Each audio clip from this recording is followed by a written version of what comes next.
Hey, this is Stone Jordan. So listen, what I'm going to talk to you about today could double your effectiveness. Okay, now you're thinking, how in the world are we going to do that?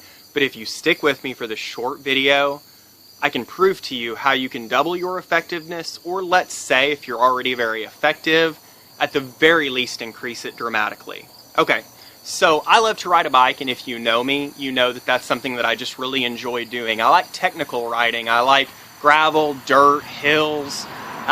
We live in the country and there's some beautiful places that I go riding almost on a daily basis. I just love it. However, I'm not much of a street rider, so it was really different for me about a year ago when I got this idea in my head that I was going to ride in a century ride. Okay, that's a 100-mile bike ride. So I got online to start doing some research for this, and I found out a tip was that you need to make sure your bike seat is in the right place. And you think that's getting really specific. But it's interesting because they've found out that if your bike seat is more than a half an inch too high or too low out of that optimal place, you're going to be less effective. And it starts to get really dramatic at that point if you're not in that zone. Now, I did end up completing this bike ride, and it took me about 9.5 hours to do so. And if what's being said is true, can you imagine the difference in energy level over 9.5 hours if I'm not in the zone? You're much more effective in the zone. And I think that's so much like life.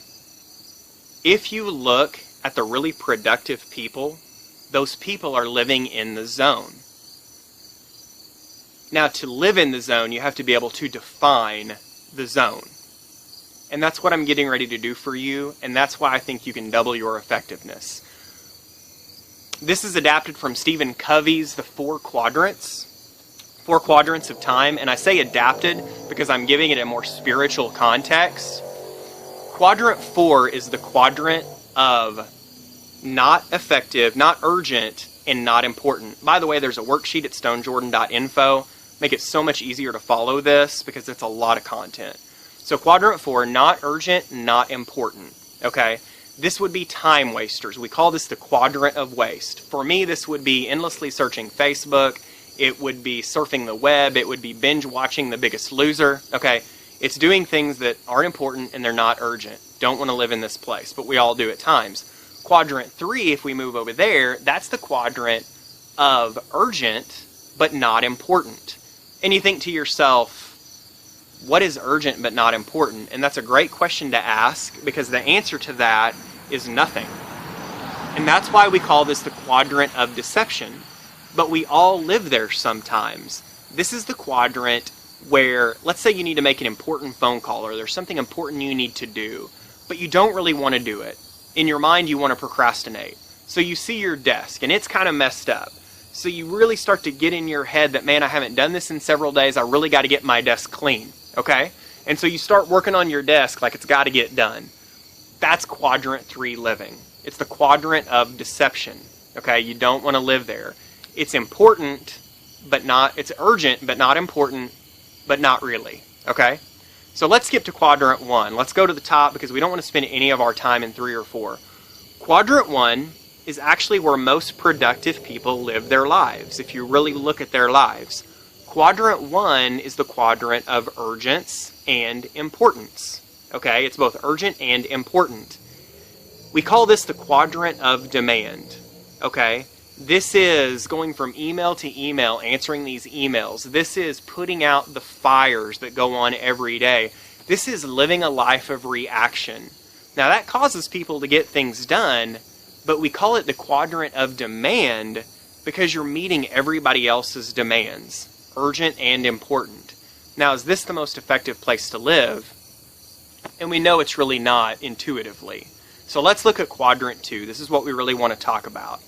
Quadrant 2 is the quadrant of of not urgent, but important. Okay? Now, this is when you're doing things that are very important to you, but they don't have to get done. Okay?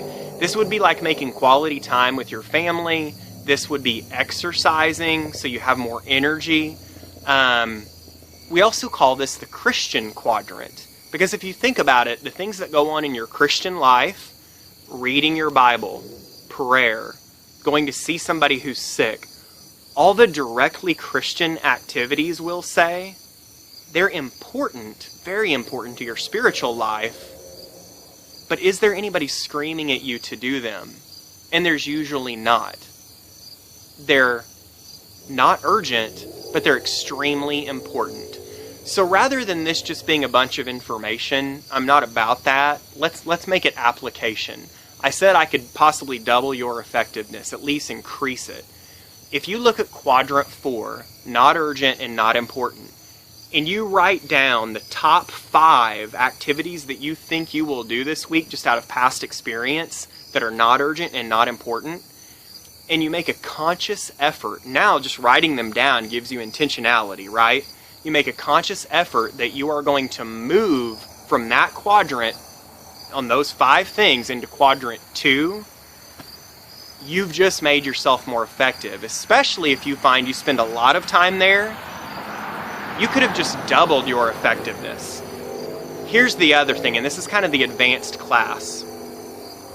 Advanced because you can't do this in a week. Start to make a list daily of the things that you do in quadrant 1 and how much time you spend in quadrant 1. And then slowly over time work to, by whatever means necessary, and I have other tools to do that, I'm sure we'll talk about them in other videos, but by whatever means necessary to stop doing the quadrant 1 activities so you can move into quadrant 2. If you can do that, your life's going to be more effective. If you look at Proverbs chapter 6, you've basically got the ant and the slug. The slug lives in quadrant 4. I got to believe the ant lives in quadrant 2 because he's getting things done and it's fruitful and productive, and that's the place you want to live in. I hope you found this helpful. Leave comments and let me know what you think. Leave negative comments or criticisms if you disagree, whatever, because it'll help me to move forward in this. And I just want to thank you personally. I'm on this journey with you, and I'm very blessed to be able to do so. Let me know if I can do anything. Thank you so much, and we'll talk to you soon.